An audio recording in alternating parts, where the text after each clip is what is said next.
Pablo no tenía estos problemas.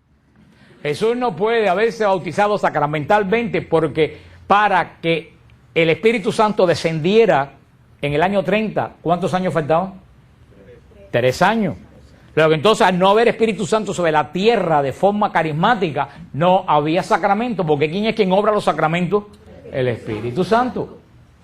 Cuando Jesús da la orden de bautizar 2 años y medio después, luego entonces hay que descartar la posibilidad que el bautismo de Jesús haya sido el bautismo sacramental.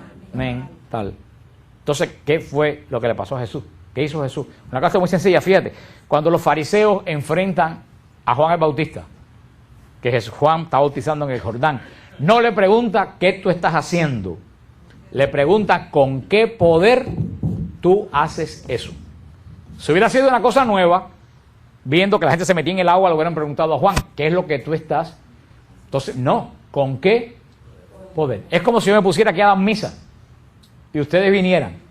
Ustedes, si me ven vestido con estola y con el cáliz ahí, consagrando, ustedes no me van a decir qué tú estás haciendo. ¿Por qué? Porque ustedes saben que estoy haciendo. ¿Qué ustedes van a preguntar? ¿Con qué poder tú estás ahí dando misa? Eso fue lo que pasó con Juan. ¿Por qué? Porque lo que Juan estaba haciendo era un rito judío. Un rito judío que a toda persona que se convertía, que sigue vigente hasta el día de hoy, toda persona que se convierte al judaísmo, antes de hacer el acto de profesión judaica, lo sumergen en una piscina de agua. Es un lavatorio ritual. Como las mujeres que tienen la menstruación tienen que ir a ese lavatorio mensual también, que se llama rito de purificación. Era un rito judío. ¿Cómo en griego, cómo se dice? Sumergirse, bautizarse. Por eso cuando Juan está haciendo el rito que se hacía en el templo, vienen los saduceos y le dicen, ese rito que tú estás haciendo pertenece al templo. ¿Quién tú eres para hacer ese rito fuera del templo? Tú no eres sacerdote. Con lo cual estaban equivocados, porque Juan sí era sacerdote. ¿Por qué Juan era sacerdote? Lógica. No te seas tan teológico de Juan fungido. Juan era sacerdote porque su padre Zacarías era sacerdote y el sacerdocio era hereditario en Israel, no era de ordenación.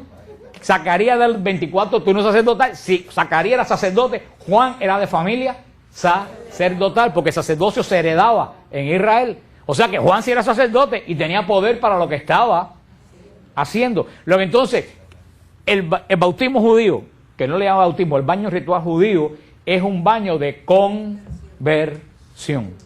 Conversión quiere decir cambio de vida.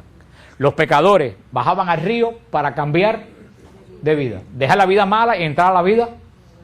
Jesús, ¿por qué baja del río? Jesús va a cambiar de vida. Sí. Jesús va a cambiar de vida big time, no de pecado. Jesús va a pasar de ser carpintero a comenzar su vida mesiánica. Cuando Él sale del agua, Él no regresa jamás a ser el carpintero de Nazaret. Ya ahí sale, se va al desierto y después va a la sinagoga de Nazaret cuando dice, el Espíritu de Dios me ha ungido y está sobre mí, y comienza la vida. Jesús también hizo un cambio de vida, pero también se cumple una profecía que dice, fue contado entre los pecadores. Entre todos los pecadores que bajaron al río, Jesús también bajó. Pero tienen que tener claro que el bautismo que se habla en el Evangelio de Juan no es un bautismo sacramental, es un rito judío. Todas las personas que Juan bautizó después de Pentecostés tuvieron que volverse. Fíjate que cuando llegan los judíos a Samaria y le dicen, ustedes fueron bautizados en el nombre de Jesús, dice, no, nada más que recibimos el bautismo de Juan. Y los vuelven a bautizar porque el bautismo de Juan no es sacramento. Bautismo quiere decir sumergirse. Fíjate que Jesús dice, tengo que recibir el bautismo de sangre y no lo de recibir. Quiere decir, Jesús se tenía que sumergir ¿dónde? En su sangre. Por eso cuando se dice el bautismo del Espíritu Santo, que a la iglesia no le gusta que se use ese nombre, porque las personas se confunden y creen que el bautismo del Espíritu Santo es un sacramento, y no es un sacramento.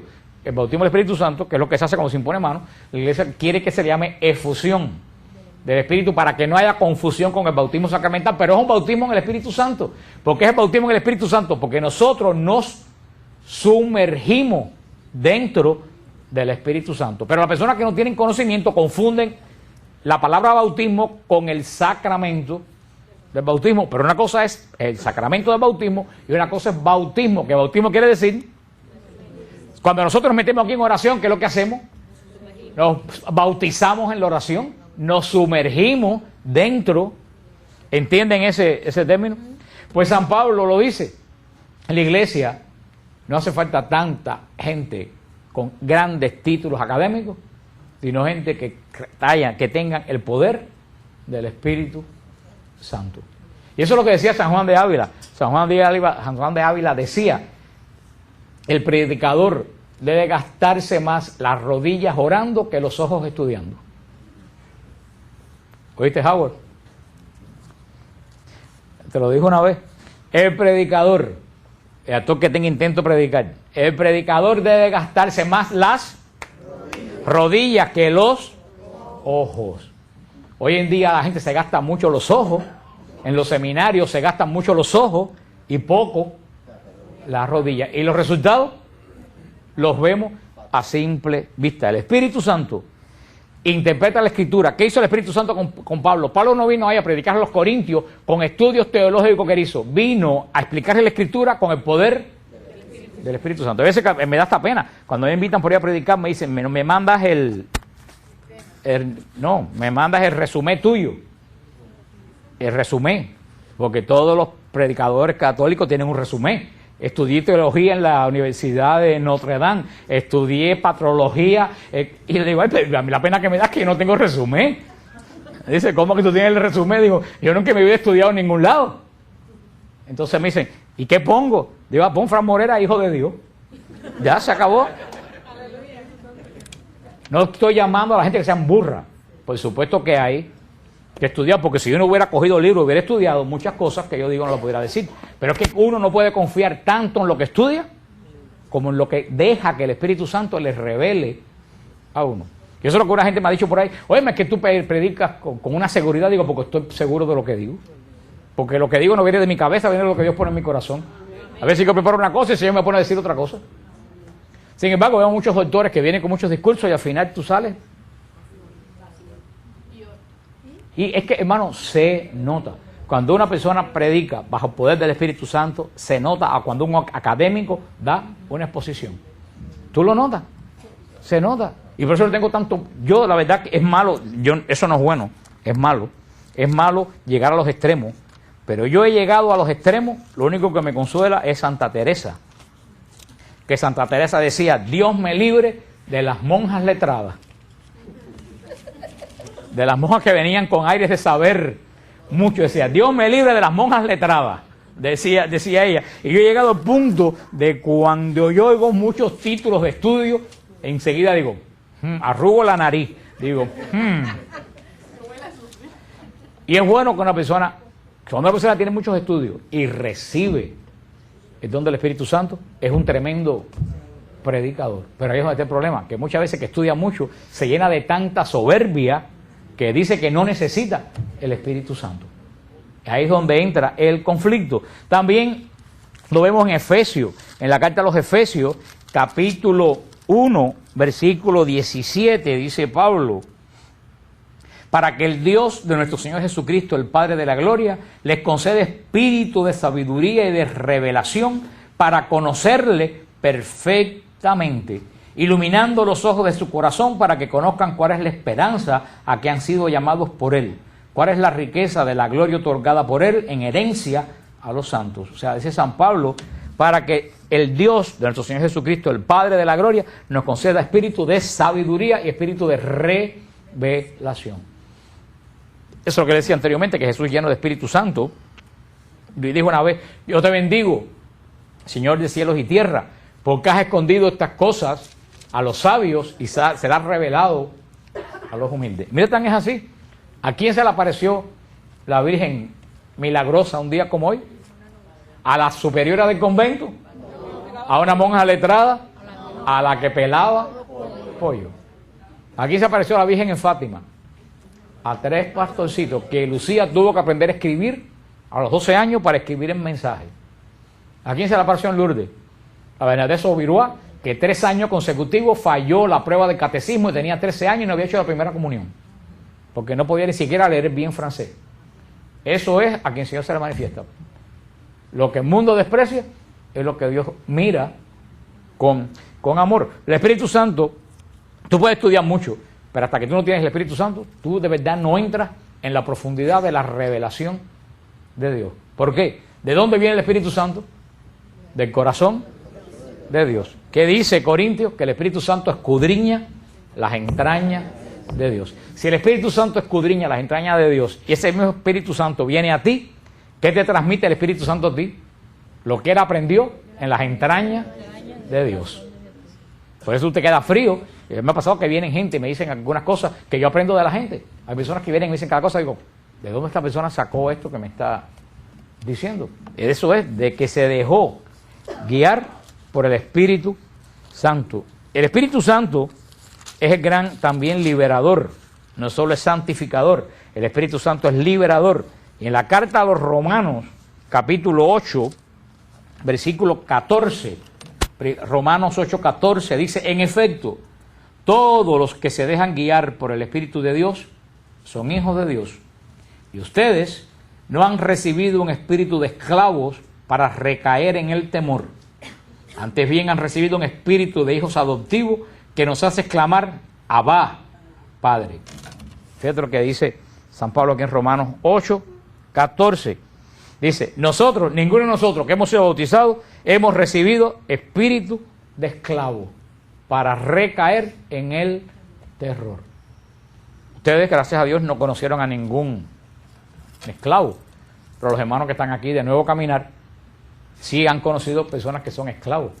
No esclavo como antes de dueño, pero sí esclavo de la droga y del alcohol. Yo estaba viendo anoche un programa que están poniendo, no sé en qué canal americano, de adicciones.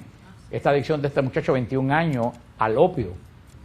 Y mira que yo he visto adictos, pero a mí, porque es un caso de permiso para que le grabaran la vida.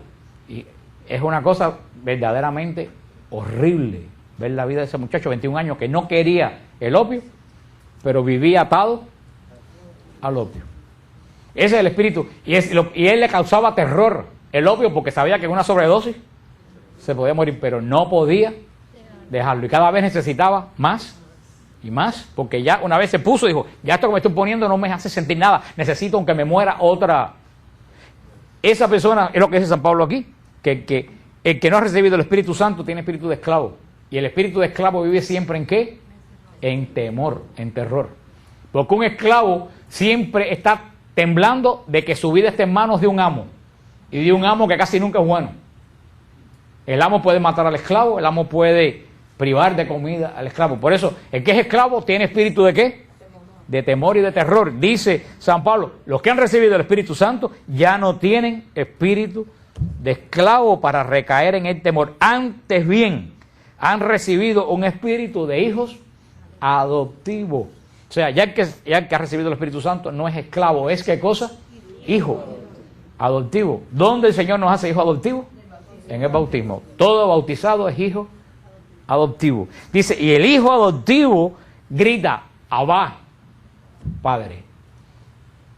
Ya el hijo adoptivo de Dios no tiene temor a Dios. No llega a Dios con temor y terror. Llega a Dios sabiendo que Dios es su Padre y que lo ha adoptado. Pero eso es lo más triste del caso, que hay hijos de Dios que no saben que son hijos de Dios y siguen viviendo en esclavitud. Esos son los que Juan Pablo II llamó los paganos bautizados. ¿Quiénes son los paganos bautizados? Los que su papá y su mamá lo llevaron a la iglesia, lo bautizaron y más nunca en la vida ni lo prepararon, que no es culpa de ellos, es culpa de los padres y de los padrinos, que no los educaron en la fe cristiana. Y se han criado como unos, esas personas, ¿cuántos miles no hay por la calle que están bautizados y no saben que son hijos de Dios? Y viven en terror, viven en espíritu de temor. Que si me echaron brujería, que si me echaron mal de ojo, que si me echaron aquel cosa, que si me hicieron daño. El que es hijo de Dios, ni las balas le entran.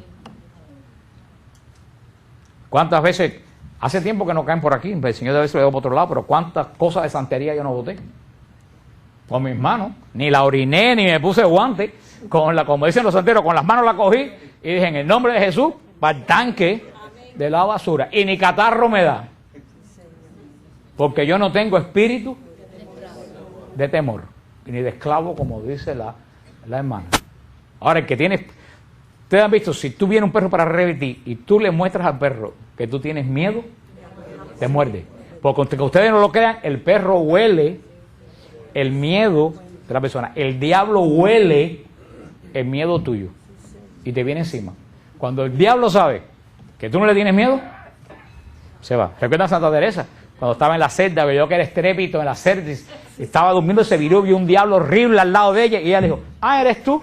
Y se viró para el otro lado, y siguió el diablo, y más nunca se apareció, porque sabía que ahí no tenía espíritu de adopción que nos hace exclamar, Abba, Padre.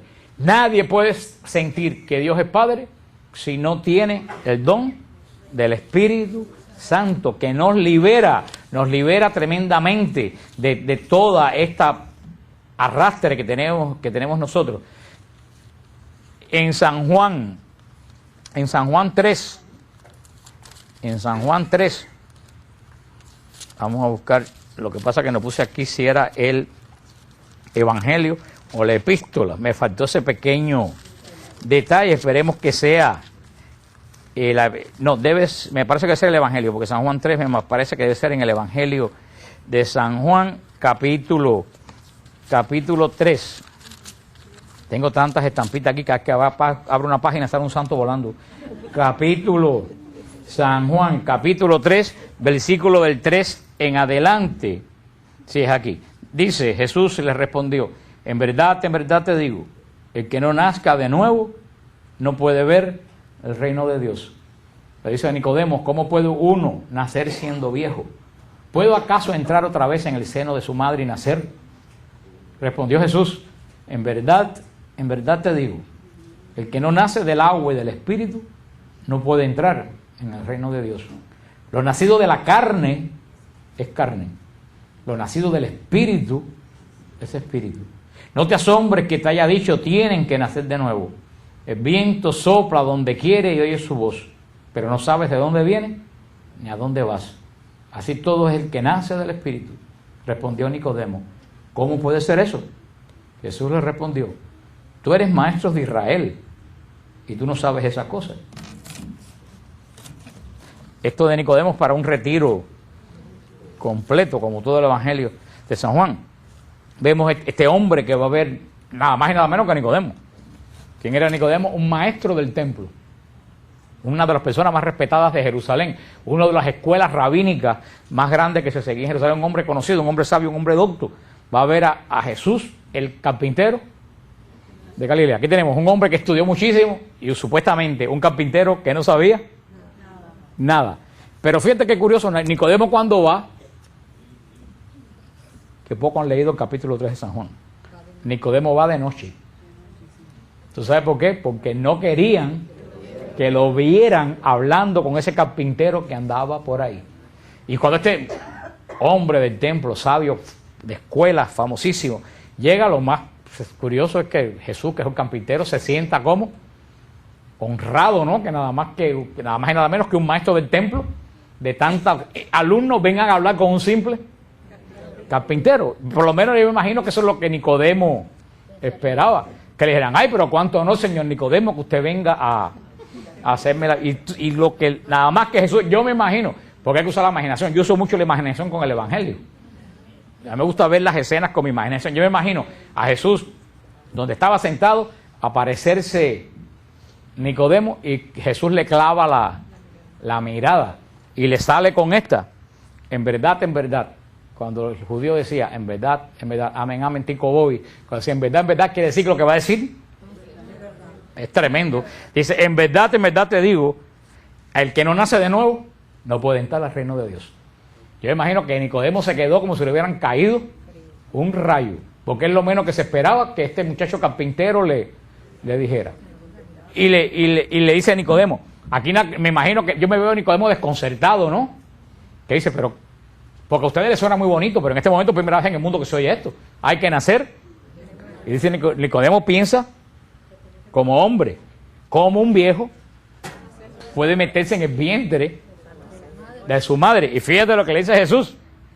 Jesús le contesta, no, dice, en verdad te digo, el que no nace del agua y del espíritu no puede entrar en el reino de los cielos. ¿Qué es lo que dice Jesús? No hay arreglo. El que no nace del agua Y después la aclara, lo que nace de la carne es carne, lo que nace del espíritu es espíritu. Ahí está, esta es la base del bautismo. Lo que nace de la carne es carne. Nosotros nacemos de nuestra madre, un día que nuestra madre nos parió. Ese día nacimos de la carne, porque la carne da carne. Ahora, nuestra madre no nos puede dar el espíritu, porque el espíritu solamente viene de quien es espíritu. ¿Y quién es espíritu? Dios. Por eso nacemos de la carne, de nuestra madre. Pero tenemos que venir a la iglesia con el sacramento del bautismo y nacer, ¿de dónde? De lo alto. Nacer en el espíritu, a la vida eterna, a lo que no se acaba. Por eso el segundo nacimiento no es una conversión en un retiro de Salvador Gómez o en el retiro del monasterio. El segundo nacimiento es el bautismo, cuando tú naces de lo alto. Cuando Dios te coge y te adopta como hijo suyo. ¿Por medio de qué? Del poder del Espíritu Santo. ¿Y por medio de qué signo? Del signo del agua. Aquí está. El que no nace del agua y del Espíritu. Ahí está el sacramento del bautismo, el signo del agua y la acción. Yo le decía esto una vez a un pastor bautista amigo mío. Me decía, no hombre, no. Eso, el agua es la placenta donde el niño viene. Digo, ay hermano, mira ya. Olvídate.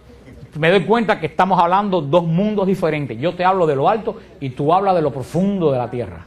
Estamos hablando de cosas diferentes. Ese hombre, para no darle la razón a la iglesia, buscó que el agua es la placenta de lo que hablaba Nicodemo. Ese es para que tú veas que cuando una persona no quiere entender, entonces se encuentra la oración de Jabez, que son dos frases perdidas en el Antiguo Testamento. Y esto que está claro, el que nace del agua y del Espíritu. Dice, el viento sopla donde quiere, pero no sabes de dónde viene ni a dónde vas. Así es el que nace. Fíjate, ¿cuánto ha nacido del Espíritu aquí? Hermano, bórrame eso que voy a decir ahora. Están, si la mayoría aquí no ha nacido del Espíritu, ¿qué es lo que hacen aquí? Ya ni levanten la mano, pero estoy asombrado que 3 personas solamente hayan dicho que han nacido del Espíritu. El resto de ustedes esta noche hagan examen de conciencia, porque no estoy haciendo chiste. Si a mí me preguntan en un lugar, ¿tú has nacido del Espíritu? Yo levanto la mano, sí, yo nací del Espíritu. Por supuesto que nací del Espíritu, el día que me bautizaron. Y ustedes a estas alturas no saben que ustedes han nacido.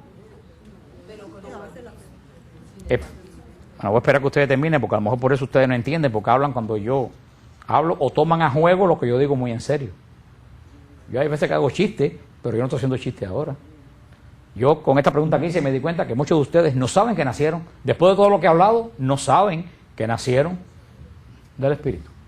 Y eso es un problema grave para ustedes que llevan 40 años caminando en el Espíritu. Si a estas alturas ustedes tienen duda en levantar la mano cuando se les pregunta si nacieron del Espíritu, perdónenme decirles que ustedes están espiritualmente muy mal.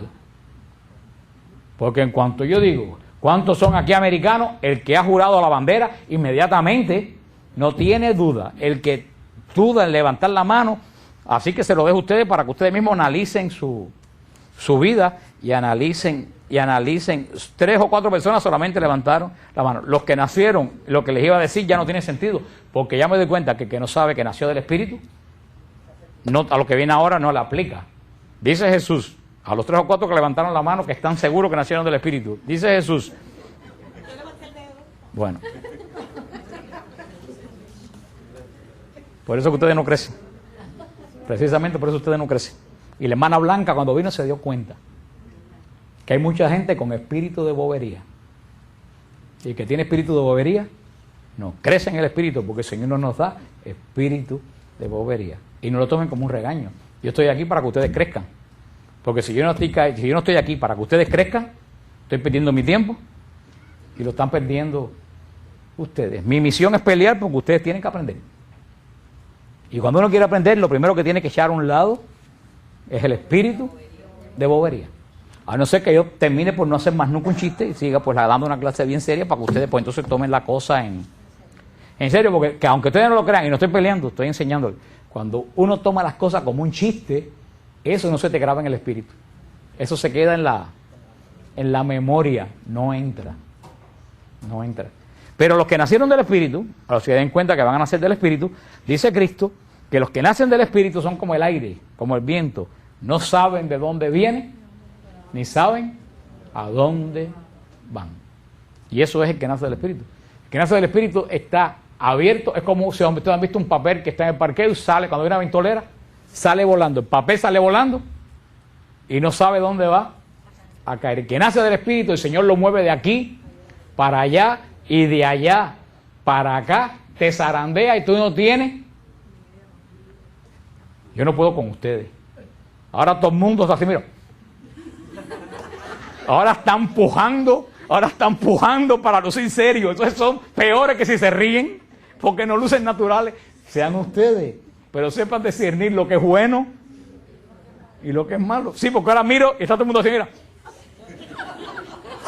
Entonces, esto tampoco es sano. No, yo estoy esperando que llegue la noche de la efusión del Espíritu Santo. A ver, a lo mejor hace falta otra efusión del Espíritu Santo aquí de nuevo.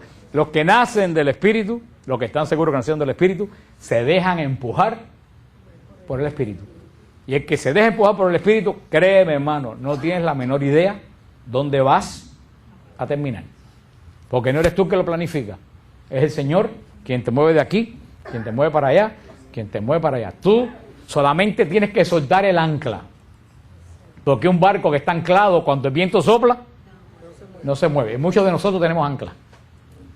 Y esas anclas que tenemos no dejan que las velas, cuando se la hincha el Espíritu Santo, cojan camino. Cada cual tiene que pensar que ancla tiene, que no lo deja navegar. Que no lo deja navegar. Eso lo dice Cristo aquí. Y acuérdense eso. El que nace del Espíritu Santo no puede amarrarse a un ancla. Tiene que dejarse mover por el mismo Espíritu. También el Espíritu Santo llama y comisiona. Dice Hechos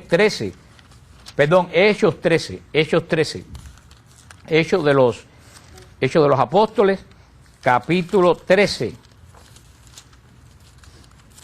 Yo definitivamente voy a terminar quitando todas las estampitas de aquí de mi... Ustedes no saben lo difícil que es abrir una página cuando hay una estampa metida en el... Y aquí, mira, me ha salido Santa Teresa, Santa Catalina, San Martín de Porres. Hechos de los Apóstoles, capítulo 13. Finalmente llegué a Hechos de los Apóstoles, capítulo 13, versículo 24. En Hechos 13, 24 dice la palabra de Dios. Juan predicó como precursor antes de su venida un bautismo de conversión a todo el pueblo de Israel. Al final de su carrera Juan decía: yo no soy el que ustedes piensan, sino miren que viene detrás de mí uno al que no soy digno de desatar los sandalias de los pies. El Espíritu Santo, vemos que es el que comisiona a Juan. ¿Para qué comisiona el Espíritu Santo a Juan? Para predicar y para hacer un bautismo de conversión. Lo capacitó para eso, pero Juan sabía que hasta dónde llegaba su comisión. Hasta el bautismo de conversión. Juan no se empeñó en bautizar sacramentalmente a nadie en la iglesia. Juan no se empeñó en fundar una iglesia en una esquina. Juan no se empeñó. El Espíritu Santo comisiona. Y ahí es donde viene muchas veces el problema. Tú tienes que saber para qué el Espíritu Santo te comisiona. Porque hay personas, y hay un caso de los santos que uno aprende mucho, muy significativo, que me llama la atención, de un caso de un santo que se equivocó. ¿Los santos se equivocan? Claro que se equivocan. ¿Quién es el único que no se equivoca? Dios. Olvídate de lo demás. Los santos se equivocan. ¿Cuál fue la santa que se equivocó y hizo lo contrario de lo que dice aquí? Santa Juana de Arco. Si ustedes conocen la historia de Santa Juana de Arco, ella escuchaba la voz de Dios que le decía lo que tenía que hacer. Y el Espíritu Santo comisionó a Juana de Arco para que liberara a Francia de los ingleses y restaurara el rey. El rey Carlos, no me acuerdo qué número era. Carlos. El Espíritu Santo comisionó a Juana ¿para qué? Para la obra de la restauración de Francia. ¿Qué sucedió? Que cuando el rey se coronó rey en la catedral de Reims, ahí tenía que haberle dicho a Juana su discernimiento que ahí, ¿qué cosa? Se terminaba su obra. ahí ella tenía que haberse ido para su casa y haber esperado que el Espíritu Santo la comisionara para otra cosa. Pero ella insistió en, después de eso, seguir dando batalla, sin que el Espíritu Santo la comisionara. Y fue cuando cayó presa por los ingleses, cuando la quemaron en la hoguera. Muerta en la hoguera por los ingleses, por la Inquisición inglesa. ¿Por qué? Porque ella no supo para qué cosa el Espíritu Santo la había comisionado. Hermano, eso sucede mucho en la iglesia. El Espíritu Santo te comisiona para algo y hay veces que se acabó para lo que el Espíritu Santo te comisionó y tú quieres seguir agarrado a eso que el Espíritu Santo ya se terminó, esa comisión para la cual tú fuiste llamado. Entonces en ese momento uno tiene que, primero tiene que preguntarse, ¿para qué el Espíritu Santo me comisiona? Cuando el Espíritu Santo te comisiona, el Espíritu Santo te capacita. ¿Pero te capacita para qué? Para lo que te comisionó. Tú tienes que decir cuándo termina esta comisión. Cuando termine esa comisión que el Espíritu Santo te mandó, ¿qué es lo que tú tienes que hacer? Retirarte, irte a tu casa tranquilito y en oración esperar, porque el Espíritu Santo no va a tardar un día en que te diga, ahora quiero que hagas esto, porque Él comisiona. Pero cuando uno se empeña en seguir en una comisión que ya se terminó, ahí empieza tu inteligencia a funcionar y ahí es donde la cosa termina en el desastre de Juana de Arco. Y ella se dio cuenta al final, dijo, mi gran error fue que cuando las voces cesaron de hablarme, yo seguía haciendo lo que estaba acostumbrado a hacer. O alguien que le pasó eso en el Antiguo Testamento. A ver, después que no nacieron de nuevo, ya pueden ya decir cualquier disparate que a mí me digo, ya lo dijo Miguelina por ahí. Saúl. Pues claro, porque tú cogiste esa clase hace 1.000.000 de años. No sé que el Espíritu Santo la comisionó para decir eso. El rey Saúl, lo oyó en el tape de Salvador Gómez. El rey Saúl, el Señor lo comisionó ¿para qué? Para ser rey. El rey Saúl no creyó que el Espíritu Santo lo iba a comisionar para ser rey. Él nunca se dio cuenta que él era rey. Samuel lo ungió, lo presentó, Israel gritó, vive el rey, lo llevaron al palacio real, le pusieron la corona y él seguía sin darse cuenta de que era rey y no quería ser rey. Ahora, cuando Dios le quitó la comisión de ser rey, entonces él se empeñó en ser el rey y terminó muerto él y sus hijos. Él se empeñó en ser rey cuando su tiempo de reinado se le había acabado. Esos son errores de los cuales tenemos que aprender. Ay, hermano, ¿cuánta gente se empeña en ser marido después que el matrimonio se acabó?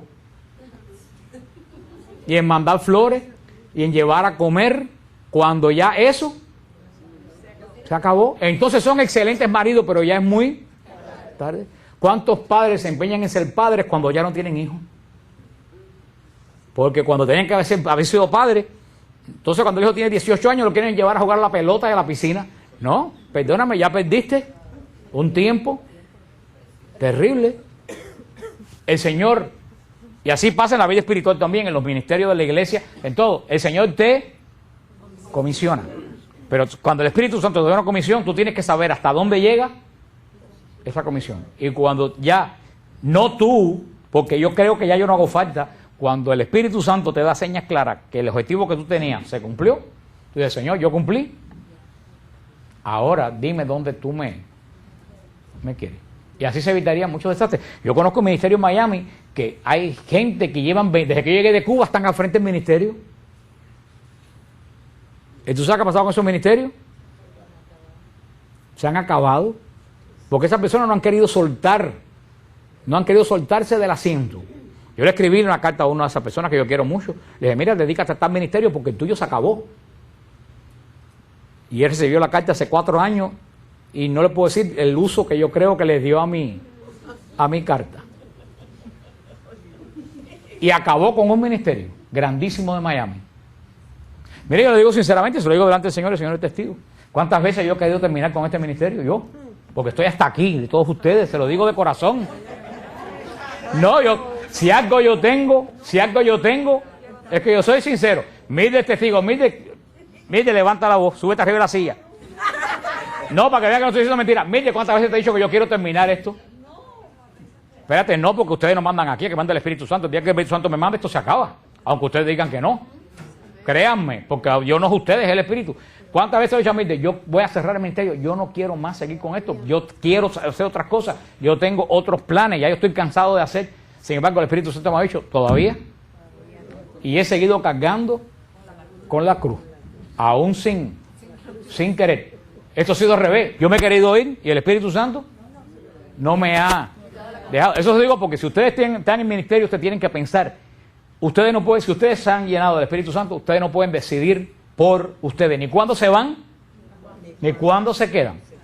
Ahora, ¿quién te dice cuándo te vas o cuándo te quedas? El don de discernimiento, que vamos a hablar de los dones de eso.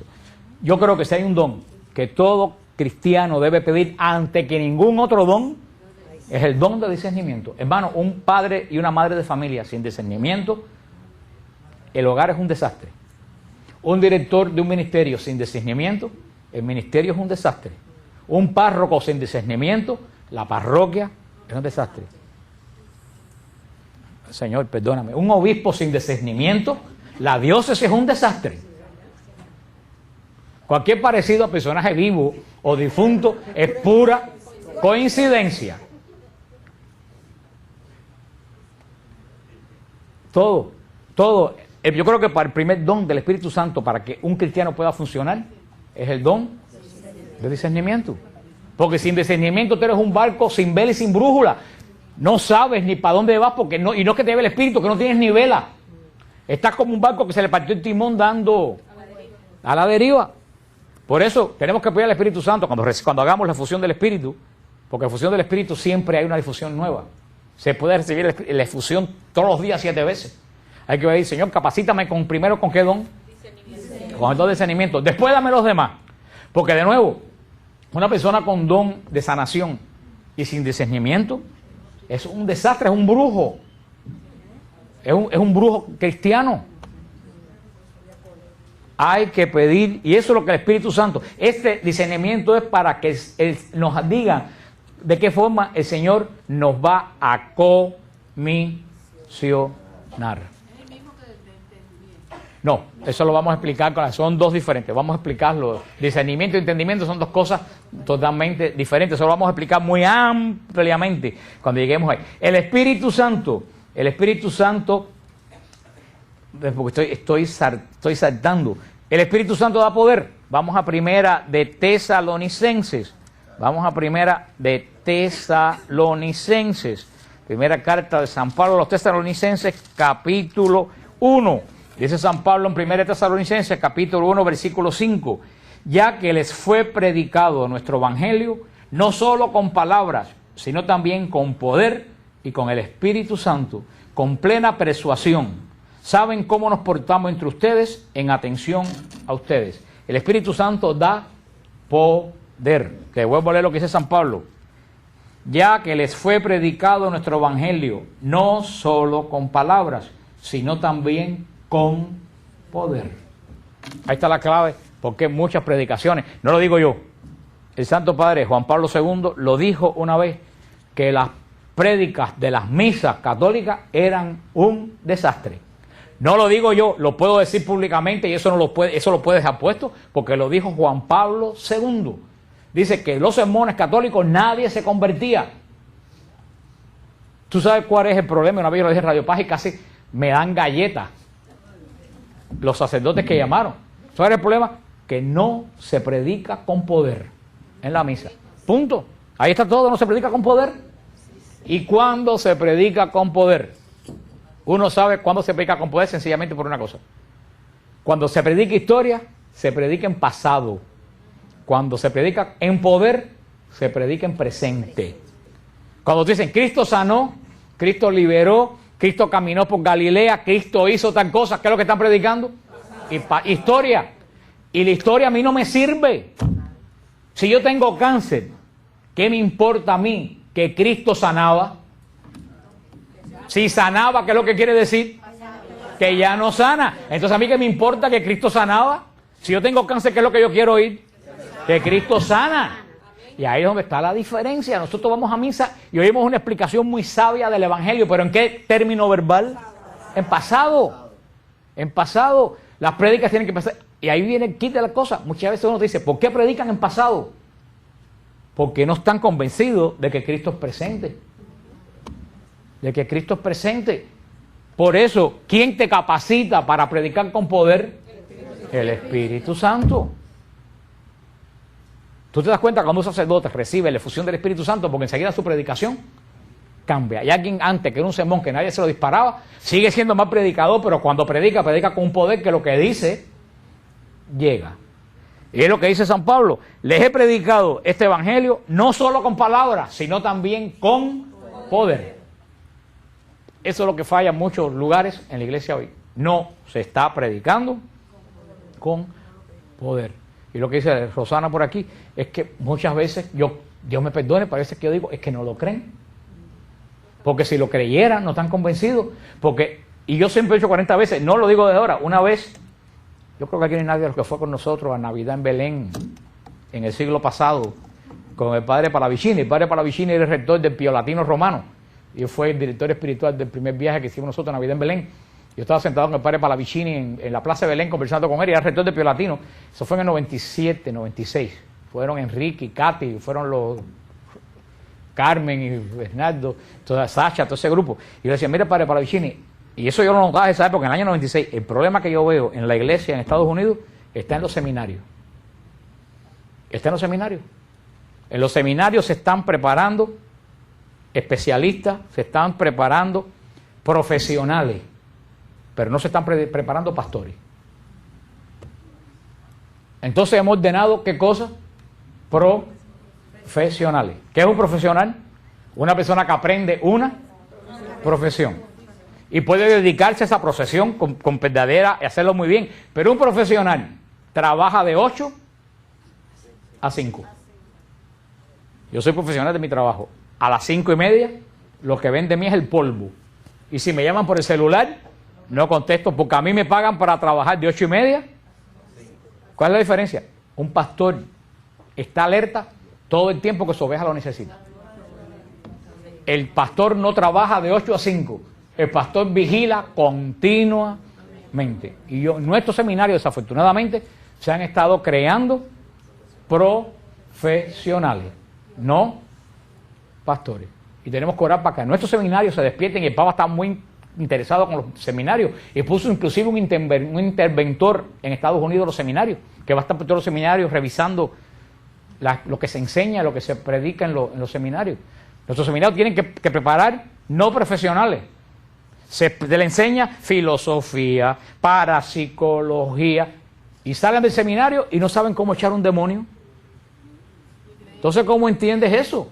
Que salen después de esos años y no saben cómo enfrentarse a un demonio. Porque yo tuve por experiencia una vez que este muchacho recién salido del seminario vino una persona endemoniada y no sabía cómo lidiar con aquella situación. Porque hemos estado creando una generación de intelectuales y los resultados saltan a la vista. Necesitamos pastores. Y el Santo Padre Juan Pablo II, que vino a Estados Unidos 7 veces. 7 veces vino Juan Pablo a Estados Unidos, uno de los países que más visitó. ¿Usted sabe lo que dijo a las 7 veces que vino? Lo que le dijo a los obispos y a los sacerdotes. Se lo dijo: ustedes no son administradores, ustedes son pastores. Ustedes tienen que delegar la administración en los laicos para ustedes dedicarse a la misión para la que fueron llamados, que fue la misión de pastorear. Ayer mismo yo fui a predicar a la iglesia de Lourdes, el sacerdote que está ahí, un gran sacerdote que me dio una gran acogida. Le digo a él: padre, qué iglesia más linda. Y me dice: sí, pero ahora hay que pagarla. Lo cual es cierto. Pero ¿sabe lo que quiere decir eso? Que la gran preocupación de él es cómo paga ese mortgage en que se ha metido. Una persona que tiene que trabajar para pagar un mortgage no tiene tiempo de pastorear un rebaño. Y eso es lo que ha sucedido. Nuestros sacerdotes están metidos en la oficina la semana entera, pastoreando almas. No, sacando cuenta. Que si el mortgage, que si la electricidad, que si el colegio da, que si el colegio no da, que si esto. Entonces tú llamas: padre, me estoy divorciando, necesito, saca todo lo que tengo que hacer, coge un appointment de aquí a 3 semanas. No, coge un appointment de aquí a 3 semanas. Un pastor no le dice a una oveja que tiene un problema que venga a las 3 semanas. Una oveja se cae por un hueco, el pastor deja lo que hace y se va porque su misión no es llevar la contabilidad del corral, es cuidar de su oveja. Pero nos hemos entrampado en una cantidad de cosas materiales y de deuda y de esto y del otro, y no, ahora el sacerdote no tiene material tiempo para pastorear sus ovejas. Hermano, eso es un problema muy grande, es muy serio, porque el profeta Ezequiel, y si yo tuviera dinero, yo hacía una tarjeta de Navidad con estas palabras del profeta Ezequiel y se le mandaba a todos los sacerdotes de Miami. No para ofender, sino para despertarlo. El profeta Ezequiel dice, ay, hermano, cuando en la Biblia dice, ay, prepárate. Dice el profeta Ezequiel, ay de los pastores a los cuales les roban las ovejas y no se enteran. Después dice, ay de los pastores que deja que el lobo entre a su corral y les robe de las ovejas. Después dice, ay de los pastores que se alimentan y engordan de sus ovejas. Dice, el día de la desgracia les voy a pedir cuenta pelo a pelo de la oveja que se perdió. Y a mí eso, casquero esa palabra, yo me aterro por mí mismo, porque también de cierta forma yo soy pastor de ovejas, pero me aterro también, porque yo digo, el día que nuestros sacerdotes, por los cuales coran muchísimo, enfrenten al Señor, el Señor le va a decir una lista así, fulano y mengano, y el otro se fueron para los protestantes, se fueron para aquí, se fueron bravos. ¿Qué tú hiciste? Y lo más seguro que nuestros pastores no van a saber ni siquiera quiénes son esas personas que se fueron. Hermano, hay que orar por los sacerdotes. Hay que orar mucho. Mientras más responsabilidad tiene, más el Señor exige. Y yo a veces que digo, ellos estarán de verdad, sabrán de verdad a lo que dice María, el problema que tienen su espíritu, el problema de salvación propia que tienen ellos. Hay que orar por ellos.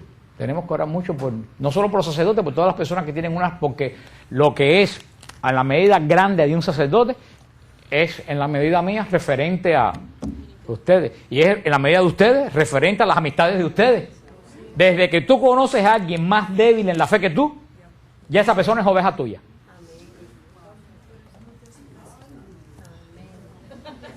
Desde que tú conoces a alguien que es más débil en la fe que tú, esa es oveja tuya, porque tú tienes la obligación de guiar a esas personas a los pastos de agua, a los pastos de hierba fresca y de agua viva. Eso es lo que dice, y ya con esto termino, eso es lo que dice el Evangelio, que la gente lo ha entendido mal, que dice Jesús un poquito más allá, dice, el que escandalice a uno de estos pequeños, más le valdría jamás haber nacido. La gente piensa que son niños. No, Jesús no se refiere a los niños. Jesús dijo, dejad que los niños vengan a mí. Eso fue otro momento. Los que escandalicen a estos pequeños quiere decir los que escandalicen a los que en la fe están todavía chiquitos abajo. Dice que de un escándalo a esa gente, si alguien se va de este grupo por culpa mía, o si alguien se va de la fe por culpa de ustedes, si se va porque es menor que ustedes, mejor que no hubieran nacido ni yo ni ninguno de ustedes. Y yo veo que hay gente que con una facilidad insultan y escandalizan a sus hermanos en la iglesia. Yo cada vez que me hago el moño con alguien aquí, inmediatamente que se me pasa les pido perdón.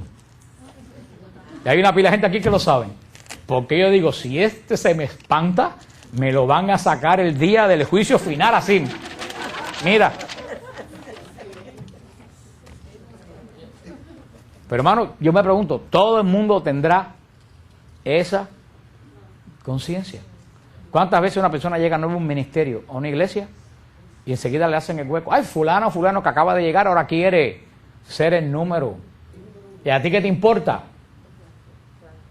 Lo dijo Jesús cuando llegaron los trabajadores que él contrató.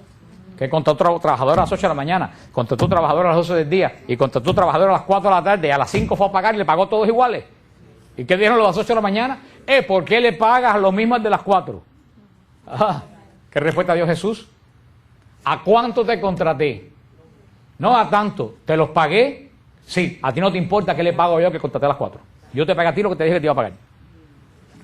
Pero ¿cuántos en los ministerios, en los coros? Ah, no, si este acaba de llegar. Si llegó ayer y ahora quiere. El Señor paga como a Él le da su realísima gana. ¿Capichi? Bueno, pues entonces seguimos. Yo creo que más nunca terminamos porque todavía me queda toda una página. Yo que pensaba terminar esto, empezar hoy lo de eso, me queda todavía.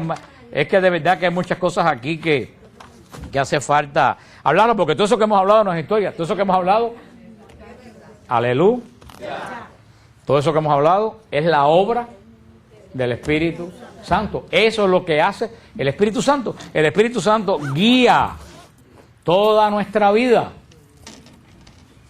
Bautismo. ¿Qué le dije que dice el bautismo? Si yo me meto en un lugar y me meto hasta aquí, ¿yo me sumergí? ¿Hasta dónde me tengo que meter para sumergirme? Y cuando uno se mete hasta la cabeza y se sumerge, quiere decir que tú has sido cubierto.